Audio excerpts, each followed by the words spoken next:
The Muslims of Arakan will be saved by Turkish Islamic Union.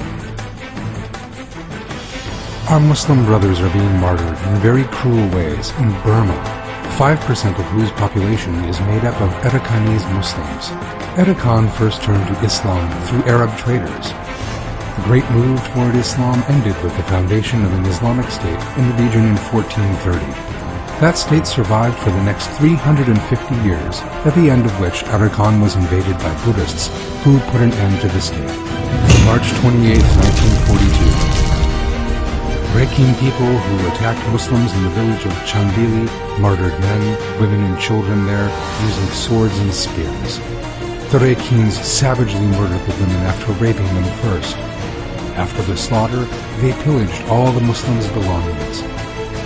These attacks spread over all of Arakan and lasted for the next 40 days or so, during which time around 150,000 of our Arakanese brothers were martyred. Villages were looted and destroyed.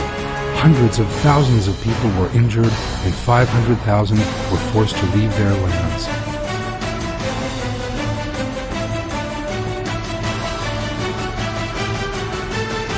In 1962, the Communists seized power in Burma. The Communist General Ne Win mobilized just about all the means available to the state in order to annihilate Muslims. An immigrant investigation known as the King Dragon Operation was set into motion. People living in small hamlets were forced into wire-enclosed encampments. Villages, mosques, and madrasas were destroyed. All Islamic education institutions, mosques, and similar religious bodies were closed down. Mosques were turned into places of entertainment or Buddhist temples. Going on the Hajj, sacrificing animals, mass worship, and other religious practices were all banned. Murder, rape, detentions, and torture were commonplace. Because of this persecution, more than 1 million Muslims were forced to abandon Arakan and flee to Bangladesh. Muslims lived in terrible poverty, facing hunger and epidemics in the refugee camps. Between 1942 and 1996, 15,000 settlement units in Burma were destroyed and 2 million people were forced to migrate.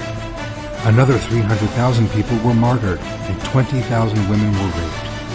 5,000 mosques and madrasas were burned down. January 1992. 700 Arakanese Muslims were drowned near the border with Bangladesh. In 1994, more than 1,000 Muslims were martyred in extrajudicial executions. The attacks on Muslims flared up again as of June 2012. More than 330 Muslim villages have been burned, including their mosques and madrasas, with our Muslim brothers burning to death inside their homes.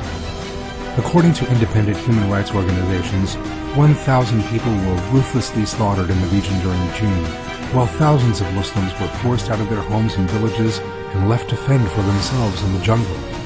Some Muslims took to the ocean in order to seek refuge in Bangladesh, but the Bangladeshi government refused to admit the refugees, and hundreds of Muslims drowned in the rivers and ocean. Allah reveals in the Quran that all Muslims are brothers and commands them to be united and unified and to support one another. Aware of this commandment of the Quran, during the Balkan Wars in 1912, our Arakanese brothers sent aid they collected to Turkey through the consulate, the Ottoman Bank, and European banks. Despite living under very difficult conditions and as a minority in their country, our Arakanese brothers sent whatever they had to the Ottomans, in compliance with the moral values of the Quran. This is because Allah commands Muslims to support one another in the Quran. I seek refuge in Allah from the accursed Satan. Allah loves those who fight in His way in ranks like well-built walls. The women, children, old and young people, and all the Muslims savagely slaughtered in Burma are our brothers. The right to life of these brothers of ours was taken away. Their mosques and madrasas were destroyed, and they were forbidden to travel. They are only permitted to live in ramshackle wooden houses, and if that house should burn down by accident, they would be sentenced to 6 years imprisonment. They are not allowed to attend state hospitals, nor to work in state offices, nor to use the telephone or own motorized vehicles. They simply have no citizenship rights whatsoever.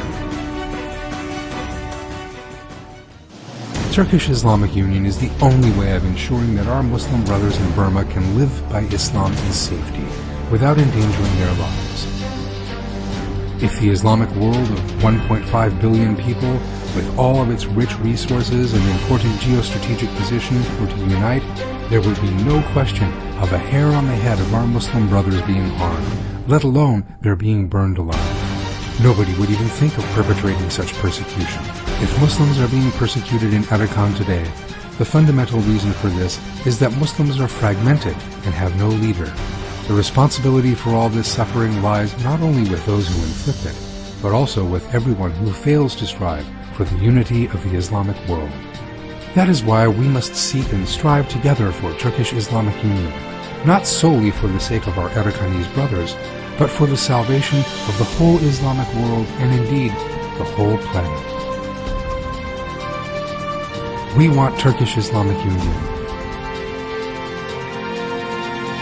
O Lord, bestow Turkish Islamic Union on us without delay.